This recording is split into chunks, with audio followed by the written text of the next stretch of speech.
하늘의 신령한 기쁨이 오늘 하늘문이 열려지고 마른 땅에 단비가 내려진 것처럼 오늘도 예배를 통해서 그 신령한 기쁨, 세상 사람들이 맛보지 못하는 기쁨이 우리 가운데 임하기를 주의 이름으로 축복합니다. 오늘 말씀의 제목은 영적 무기력의 회복입니다. 우리가 새해 들어서 첫사랑을 회복하자, 첫사랑을 회복하는 교회, 이런 표를 가지고 주일마다 소아시아 7교회를 통해서 주께서 무엇을 우리에게 회복을 원하시는가 말씀을 듣고 있습니다. 영적 무기력의 회복. 여러분, 우리 몸이 이 세월의 흐름에 따라 아픈 부분이 있어요. 육체적인 질병이죠. 육체적인 질병만 아니라 정신적인 우리 존재는 정신질환이 또 찾아오게 됩니다. 현대인들에게 즐겨 찾아오는 정신질환 중에 하나가 바로 무기력증이라는 것이죠. 무기력증이 뭐냐? 사전적 의미를 찾아보면 무엇을 하고자 하는 적극적인 의지와 기운이 없어진 상태를 말합니다. 그래서 더 구체적으로 찾아보니까 무기력증에 빠진 사람들의 삶의 모습은 어떤 것인가? 이런 것들이에요. 들어보세요. 아침에 침대에서 일어나기가 버겁다. 힘든 일을 하지 않아도 쉽게 피로해진다. 새로운 도전을 하는 것에 대해 귀찮다. 특별히 목표가 없다. 평소 머리가 뻐근거린다. 항상 몸이 뻐근하고 관절통이 있다. 감정 기복이 심하다. 아무리 쉬어도 피로감이 있다.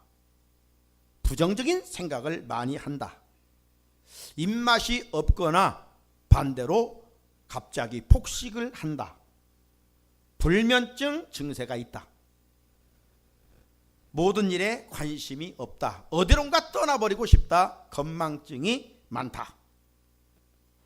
여러분, 자가 진단했을 때 앞에 열거한 것 중에 몇 가지나 해당이 된다고 생각하십니까? 여러분, 우리가 겨울철 감기를 많이 걸리는데 감기 그냥 지나가는 것이 아닙니다.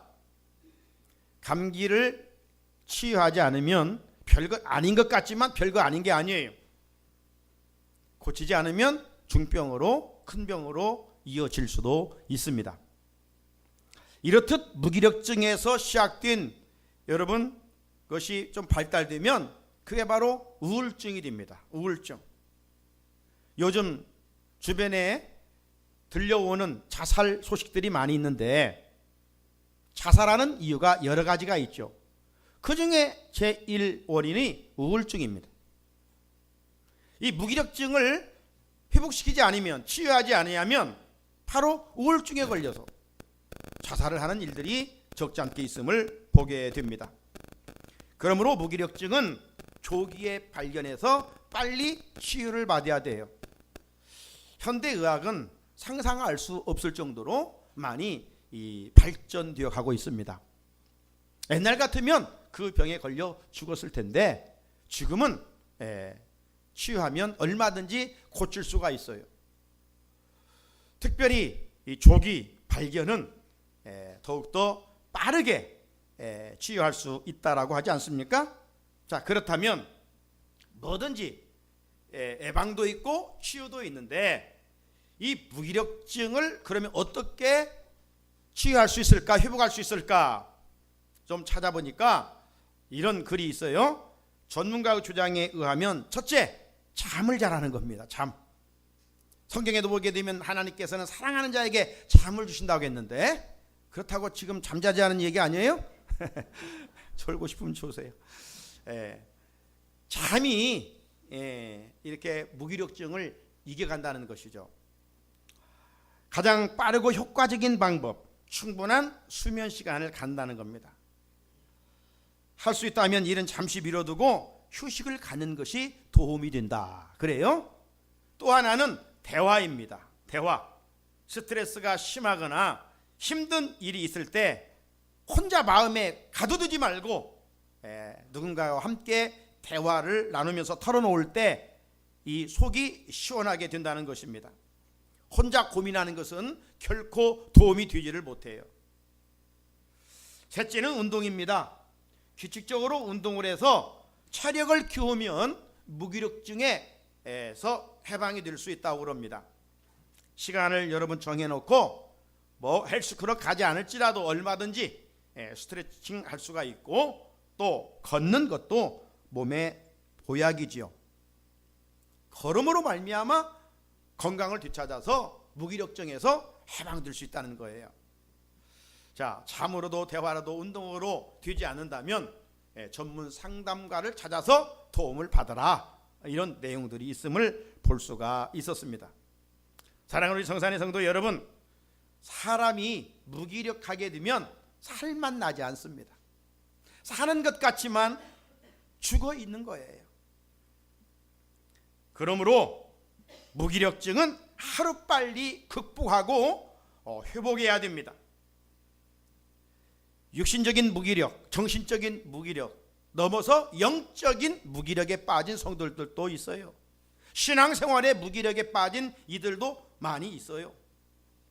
신앙생활 하는데도 맛이 없어요. 기쁨이 없어요. 주일날 하나님께 나와 예배 드리는데도 감격도 없고 기쁨도 없고 감사도 없어요. 그냥 자리에 앉았다가 돌아가는 현상, 이런 것들이 영적 무기력증이에요. 은혜가 아닌 율법에 얽매여 교회 나가지 아니하면 하나님이 벌 주실까? 이런 율법에 얽매여 예배 드리는 것, 이런 것도 영적 무기력증의 증상이에요. 가족 그 누군가가 잔소리하는 것 듣기 싫어서 교회에 잠깐 나와줍니다. 하나님이 주신 귀한 직분, 천사가 흔모할 만한 이 귀한 직분, 감사하는 대신 그냥 무겁기만 합니다. 문제 앞에 기도할 생각이 없습니다. 복음의 빚진 자의 마음이 전혀 없어요. 영혼권의 열정이 없어요. 내 가족이 믿지 않아 지옥의 불에 떨어져 있는데도 그 영혼을 붙들고 실험하지 않는다면 이건 영적 불감증과 영적 무기력증에 빠져 있는 것이죠. 주께서 우리에게 사랑하라고 말씀하고 있는데 어떤 일로 인하여 꽁하고 미워하는 마음이 있다면 이것 역시 영적 무기력에 빠진 증상이라고 할 수가 있는 것이죠. 주님은 이런 상태를 살피시고 진단하여 말씀하시기를 뭐라고 말씀하시느냐? 너는 살아있으나 죽은 신앙이야. 의사가 청진기를 대고 진찰한 다음에 처방을 내리잖아요. 이런 음식은 삼가십시오. 그렇게 이렇게 하십시오. 주님이 우리의 영적 상태를 진단하시고 앞에 열거한 것처럼 영적인 열기가 식어지고 다운된 모습을 가리켜서 주님은 말씀하시기를 네 신앙은 지금 입만 무성한 거야. 살아있는 것 같지만 죽은 거야. 이렇게 말씀한다 이 말이죠. 여러분, 우리가 언제까지 이런 신앙생활을 해야 되겠습니까? 예수 믿을 바에야, 하나님의 실존을 인정할 바에야 제대로 믿고 잘 믿어야 하지 않겠습니까? 우리가 생선가게 가보면 생선가게에 살아있는 고기도 있고 그냥 죽은 고기도 있어요. 화로가 있죠. 팔딱팔딱거리는. 오늘 우리의 신앙이 잠자고 죽어있는 신앙이 아니라 살아있는 화로처럼 팔딱팔딱거리는 그런 신앙생활을 하나님은 원하고 계신다 이 말이에요. 이 시간 예배 드리면서 말씀을 드리면서 오늘 내 신앙생활 상태를 진단을 해봐야 돼요. 내 자신의 영적 상태가 지금 어떠한 상태인지 진단해봤을 때 내 자신이 영적 무기력증에 빠져 있다면 왜 그랬는지, 오늘 본문 3절도 네가 어떻게 받았으며 어떻게 들었는지 생각하고 지켜 회개하라. 그리고 빨리 영적 무기력증에서 극복하라고 주님이 말씀하고 계셔요. 그래야만이 신앙생활에 행복하고 믿는 삶이 기쁘고 즐거웠고 그런 삶을 이어갈 수가 있고 주님을 위해서 헌신하고 충성할 수 있는 것 아니겠습니까? 자, 오늘 다섯 번째로 우리가 생각하는 교회는 이 사대교회인데요. 사대교회가 바로 영적 무기력에 빠진 교회였기 때문입니다. 자, 이 사대라는 도시를 또 먼저 잠시 살펴보면요, 이 사대는 상업적으로 아주 번창한 도시였습니다. 금모래가 많이 나는 곳이었기 때문에 그 사치와 부의 도시였으며 무역의 요충지도 하였습니다. 군사적인 면에서 보게 되면 이 난공불락의 성이었어요. 왜냐하면 저 남쪽만을 제외하고 성체가 모두 암벽으로 뒤어 있었기 때문입니다. 그래서 웬만한 강한 군대가 이 사대라는 도시를 침략할 수가 없었어요. 그러니까 서 있다는 자는 넘어질까 조심하라, 교만하지 말라는 것이죠. 이들이 누가 우리를 공격하겠느냐, 이런 안일함과 교만함에 빠졌을 때 역사적으로는 BC 6세기에 고레스가 침략하였고 그 200년 후에 안티오쿠스가 침략하여 두 번이나 정복되었던 곳이 이 사대라는 도시입니다. 종교적으로는 시벨리 여신을 섬겼고요, 로마 통치를 받는 시대이기 때문에 로마 황제의 신상들이 곳곳에 세워져 있었습니다. 이런 토양이 어떻게 복음이 전해서 교회가 세워졌는지는 정확히 알 수가 없어요. 그런데 신학자들에 의하면 사도 요한의 전도로 세워졌다. 저기 지금 앞에 있는 붉은 그것이 사대교회예요. 그리고 지금 웅장하게 기둥들이 있는 것은 당시 이 황제 신상들의 신전들입니다. 가보면 바로 이렇게 붙어 있더라고요. 그런데 이 사대교회는 특별히 변증가요 주석가로 유명했던 멜리토가 사대교회의 감독이 됨으로 명성을 떨쳤던 그런 교회이기도 합니다. 그런데 문제는 어디에 있었느냐, 이 사대라고 하는 도시가 물질적으로 너무 부유했어요.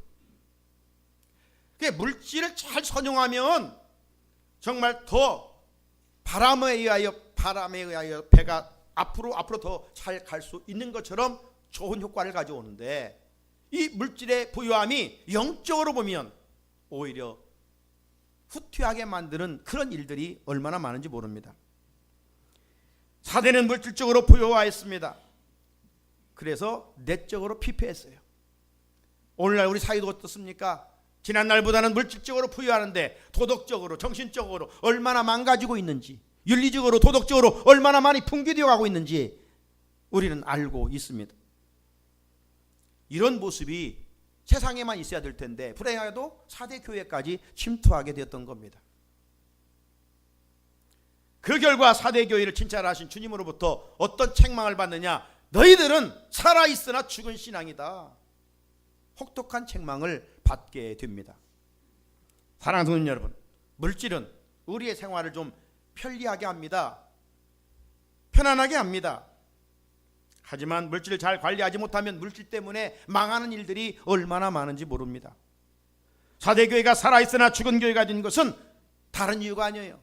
하나님이 축복해 주신 물질을 잘못 관리했기 때문입니다. 복을 주신 하나님을 더 살긴 것이 아니라 하나님 주신 복을 하나님 삼았던 거예요. 물질을 하나님 삼았던 거예요. 그래서 예수님은 낙타가 바늘귀로 나가는 것이 부자가 하나님 나라에 들어가는 것보다 쉬우니라. 이게 당시 히브리 격언입니다. 여러분, 낙타가 어떻게 바늘귀로 들어가겠어요? 그러지만 그보다 가능한 것이, 불가능한 것이 무엇인가, 이런 말씀으로 당시 유대 사회의 격언들이에요. 낙타가 바늘귀로 나가는 것이 부자가 하나님의 나라에 들어가는 것보다 쉬우니라. 부자가들이 하나님 나라 들어가기가 어렵다는 것이죠. 가난하다고 그러면 다 들어가는가? 물론 그것도 아니죠. 부자라고 해서 못 들어가는 법도 없는 것이죠.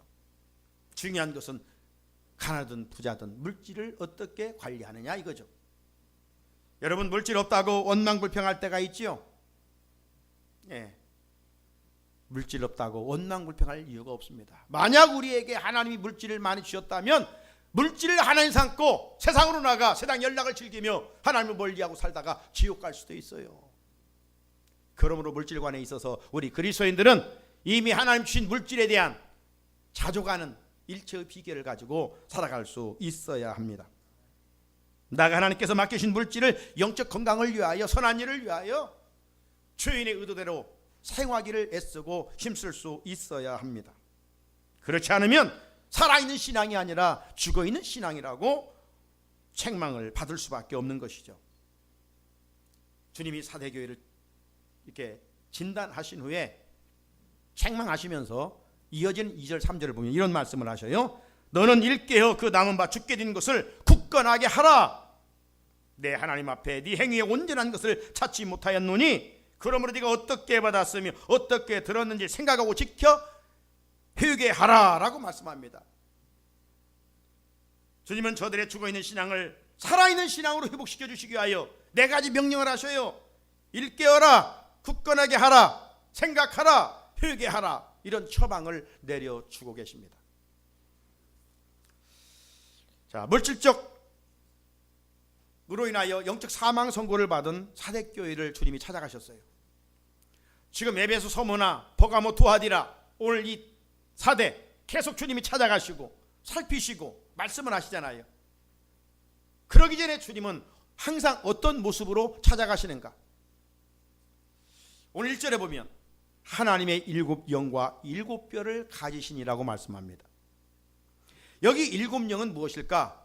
7은 완전수입니다. 하나님의 영, 성령을 가리키는 것이고, 여기 7뼈는 교회를 지키는 천사들을 의미하는 것입니다. 왜 주님께서 사대교회를 향하여 7영과 7뼈로 찾아가신 이유를 아시겠습니까? 그건 다른 게 아니라 주님은 진리의 영, 성령으로 죽어가는 사대교회를 찾아가셔서 그들을 구원하시기 위함이었던 것입니다. 회복하시기 위함이었던 것입니다. 성령님은 오늘도 생명을 불어넣는 영이요, 성령님은 교회를 살리는 영입니다. 그러므로 이전에 사람만 모인 집단이 아니라 하나님의 영이 충만하기를 위해서 우리는 함께 기도해야 됩니다. 하나님의 영이 임할 때 사람 소리가 들리지 아니하고 하나님의 말씀 위에 교회가 아름답게 든든히 세워져 가기 때문에 그렇습니다.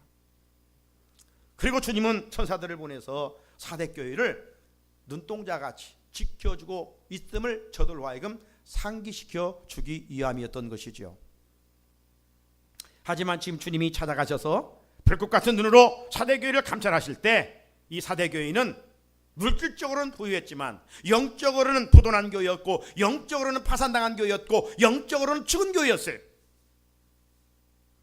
1절에 내가 네 행위를 아노니 네가 살았다 하는 이름은 가졌으나 죽은 자로다. 이게 사대교회를 향한 주님의 평가였습니다. 미약하지만 너는 대단하다, 이렇게 평가를 받아야 되는데 입만 무성했지 열매가 없었던 것이죠. 여러분, 우리도 교회를 사랑하지만 교회의 주인이신 주님은 누구보다도 교회를 사랑하십니다. 그 교회를 사랑하신, 당신이 핏값으로 사신 교회를 바라보셨을 때 그런 평가를 보신 주님이 마음이 얼마나 아프셨겠어요. 하지만 사대교회가 회복 불가능한 상태는 아니었습니다. 얼마든지 회복될 수가 있었던 것이죠. 지금은 죽은 상태처럼 보이지만 주님의 처방대로 하면 얼마든지 회복될 수 있고 살아날 수가 있었어요. 따라서 누구든지 주님 안에 있으면 회복되는 줄로 믿습니다. 주님 안에 있을 때 항상 소망으로 인도하는 줄로 믿습니다. 그러면 우리들이 삶의 자리에서 힘들다고, 고통 중에 있다고 절망해서는 안 됩니다. 왜? 우리가 주님 안에 있기 때문입니다. 우리 주님은 세상의 소망이요, 인류의 소망입니다. 우리 주님은 우리 교회의 소망이요, 우리 가정의 소망이요, 우리 개인의 삶의 유일한 소망인 줄로 믿습니다. 주님을 소망 삼고 살아가는 인생은 주께서 그의 강한 팔로서 그 인생을 붙들어 주고 계십니다. 넘어져도 완전 넘어지지 않도록. 의인은 그래서 7번 넘어져도 8번 일어나는 것입니다. 할렐루야. 주 안에 있는 것이 그래서 중요한 거예요. 시냇가에 심겨진 나무는요, 메말라 죽어가는 나무처럼 그렇게 유지하지 않아요. 시냇가에 심겨진 이유로 인해서 항상 푸른 빛을 발하고 있는 것입니다. 오늘 우리 인생도 마찬가지예요. 세상에 뿌리를 내리면 삭막해져요. 그러나 주님 앞에 뿌리를 내리고 있으면 그 안에서 항상 희망의 노래를 부를 수가 있고 사랑의 노래를, 축복의 노래를 부를 수가 있어요. 그런데 주 안에 거하는 성도들이 소망 아닌 절망 가운데 빠져 있습니까? 왜 성도로서 하나님 주신 기쁨 대신 슬픔과 탄식 속에 귀한 세월을 보내고 계시느냐 이 말이에요. 왜 주일날이 존귀한 날이요 거룩한 날이요 복된 날이라고 하는데 왜 부득이 지켜야 하느냐 이 말이에요. 왜 주신 사명 감사와 기쁨으로 섬기지 못하느냐 이 말이에요.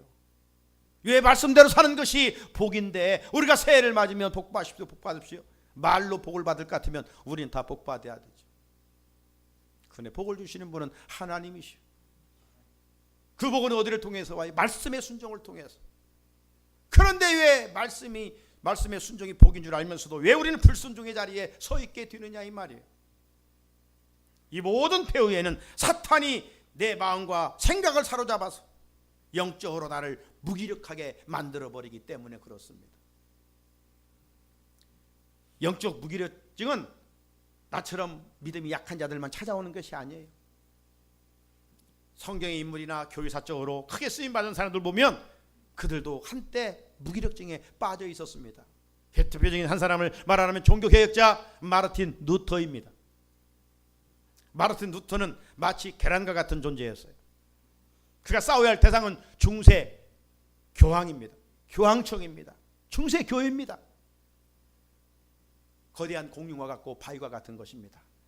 계란으로 바위를 치자니 얼마나 힘들고 고난의 시간들이 많았겠습니까? 하나님의 힘으로 개혁은 시작했지만 때로는 너무 힘드니까 연약한 인간의 마음이 찾아왔어요. 그래도 어느 날 이 루터가 영적 무기력증에 빠지는 것이죠. 그렇지, 나 같은 사람이 무슨 개혁이야, 나는 할 수 없어, 나는 못해 하고 개혁의 선봉에서 한 발짝 뒤로 물러나게 됩니다. 영적 침체력이 그 모습을 누가 보느냐? 그의 아내 카다리나 폼포라가 보게 됩니다. 이 카다리나 폼포라가 어느 날 상복을 입고 대성통곡을 합니다. 크게 막 울어요. 밖에 나갔다 집에 들어왔더니 아내가 그렇게 대성통곡을 하고 상복을 입고 있는 거예요. 그래서 루터가 그의 아내에게 물읍니다. 아니 누가 죽었는데 그렇게 상복을 입고 대성통곡을 하냐고. 그러니까 루터의 아내가 하는 말이 하나님이 죽었다고. 하나님이 죽었습니다. 아니 무슨 살아계신 하나님이 죽을 수 있다니 무슨 망언이야. 루터가 아내에게 이렇게 말할 때 아내가 루터에게 말합니다. 하나님이 죽지 아니었다면 당신이 왜 절망에 빠져 있습니까? 하나님이 죽지 아니었다면 왜 그렇게 낙심하고 있습니까? 아내의 말을 하나님의 말로 하나님의 음성으로 듣고 다시금 일어나 말씀 붙들고 썩어져가는 중세교회를 살려내지 않았습니까? 영적 거장 사도 바울도 마찬가지입니다. 죄 문제로 영적 무기력증에 빠져 있었던 모습 속에서 바울은 이렇게 탄식을 합니다. 로마서 7장 19절이죠. 내가 원하는 바 선은 행하지 아니하고 도리어 원하지 아니하는 바 악을 행하는도다. 바울은 천사처럼 살을 깠지만 그렇지 못했어요. 바울도 우리와 똑같은 인간이었기 때문에 그의 마음은 늘 선을 행하고 싶었어요. 하나님의 뜻을 이루고 살고 싶었어요. 그런데 그렇지를 못했어요. 하나님이 싫어하시는 주의 자리에 빠져 있는 것을 볼 수가 있었어요. 오늘 우리도 그렇지 않습니까? 우리 마음만큼은 우리도 천사처럼 살고 싶어요. 우리도 경건하게 살고 싶어요. 거룩하게 살고 싶어요. 주님을 닮아 주님처럼 살고 싶은 것이 우리의 속마음 아닙니까? 믿는 이의 정말 자세 아닙니까? 그런데 삶의 자리에서 내 이 다짐과 생각은 무너져 버립니다. 성도로서 너무 초라하게 느낄 만큼 비겁하게 살아갈 때가 있습니다. 별것도 아닌 작은 그 이익 가지고 다른 사람의 마음을 아픔을 주며 내 욕심을 채우며 살아갈 때가 얼마나 많은지. 그러면서 우리 마음에 어떤 소리가 들려옵니까? 그래, 너는 안 돼. 너는 나쁜 놈이야. 너는 할 수 없어. 네가 무슨 예수 믿는 목사야. 이런 소리가 들려옵니다. 그러면서 우리가 그런 소리에 귀를 기울이다 보면 영적 무기력증에 빠지게 되는 겁니다. 누가 우리를 이렇게 무기력하게 만들까요? 누가 우리에게 항상 부정적인 소리, 절망적인 소리를 들려주는 것일까요? 그 주범은, 그 범인은 사탄이에요. 사탄은 긍정적이지 않아요. 항상 부정적이에요. 사탄은 항상 나에게 패배감을 심어서 절망의 깊은 늪에 빠져 있게 합니다. 우리는 이 사실을 바로 알아야 믿음 생활을 바로 할 수가 있어요. 사랑하는 성도 여러분, 오늘도 사탄은 우리 안에 찾아와 영적 무기력에 빠져 있게 합니다. 그렇다면 믿음 안에서 어떤 부분이 영적 무기력증이 내 안에 지금 찾아와 있는지요? 예수님은 분명 할 수 있거니 무슨 말이냐? 믿는 자에게는 능치 못함이 없느니라. 이렇게 말씀하시는데도 우리는 나는 할 수 없어, 나는 못해, 나는 안 돼. 스스로 부정을 하고 있습니다. 어떤 이는요, 기도 무기력증에 빠져 있습니다. 기도 응답이 터지다고 기도를 멈춰버렸습니다. 내 뜻대로 응답하지 않는다고 기도를 쉬고 있습니다. 기도가 능력인 줄 압니다. 기도가 영혼의 호흡인 만큼 중요한 줄도 압니다. 기도가 주님과 교제인 것을 알고 있습니다. 알고 있는데 지적 신앙에 머물러 행동으로 옮기지를 않습니다. 이 모든 것들은 사탄이 심어주는 영적 병폐입니다. 기도하지 못하게 방해하는 것이죠.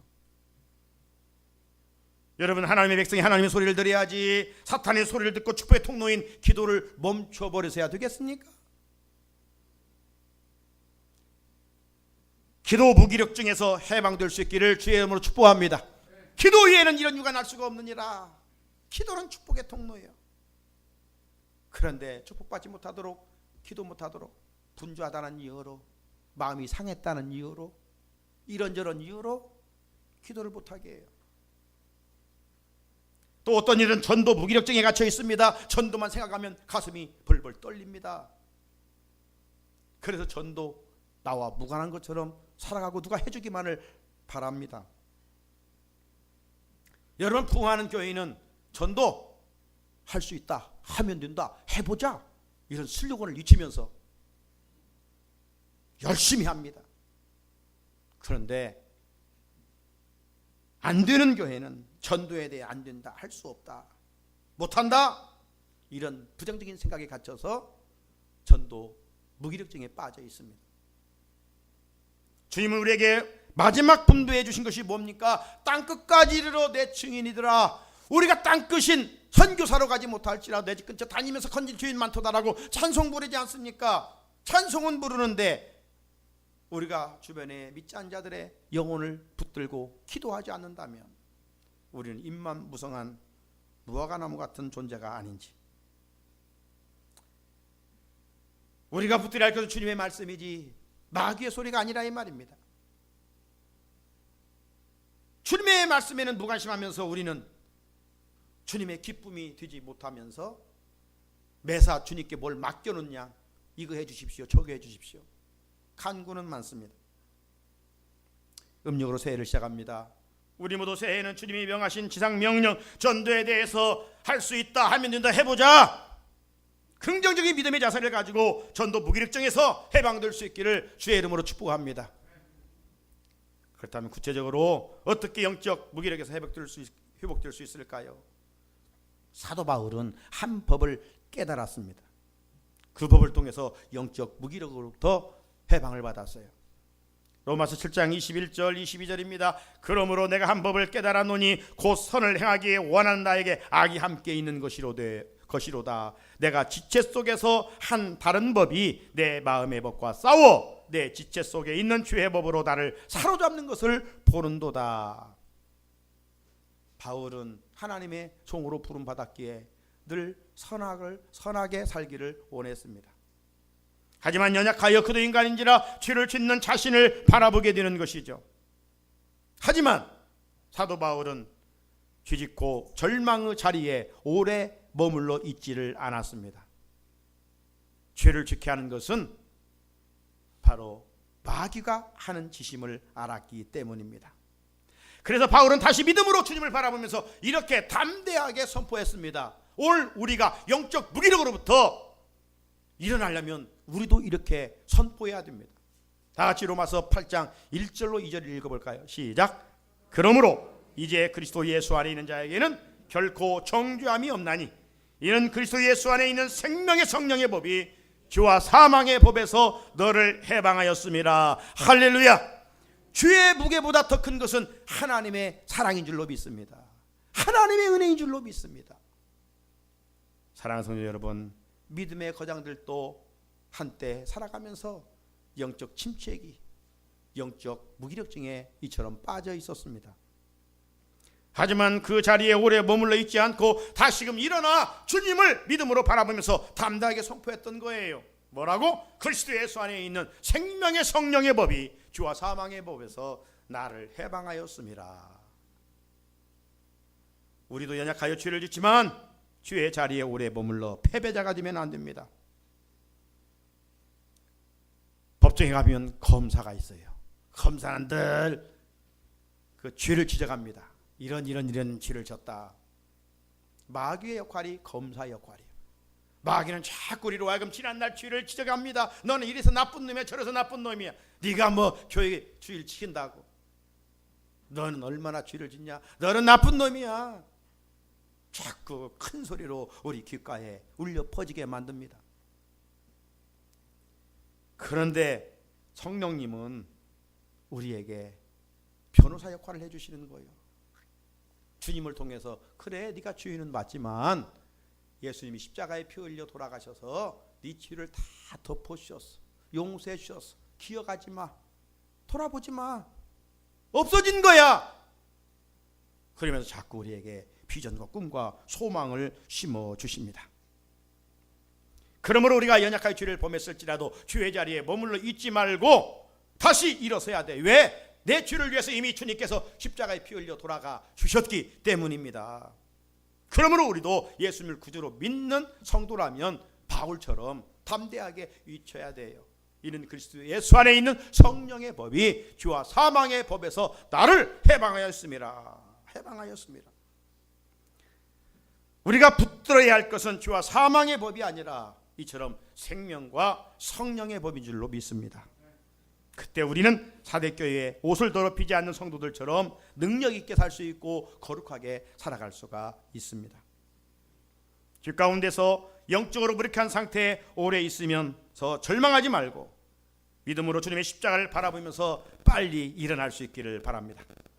우리로 하여금 기도하지 못하게 하고 전도 못하게 하지 못하게 하고 사랑하지 못하게 하고 주님의 말씀대로 살지 못하게 하는 주범은 사탄입니다. 사탄은 항상 우리를 영적으로 무기력한 존재로 전락시키고 있습니다. 그렇다면 영적 나를 괴롭히는 사탄과 싸워 이기는 방법이 뭘까요? 내 힘으로 이길 수 있어요? 이길 수 없어요.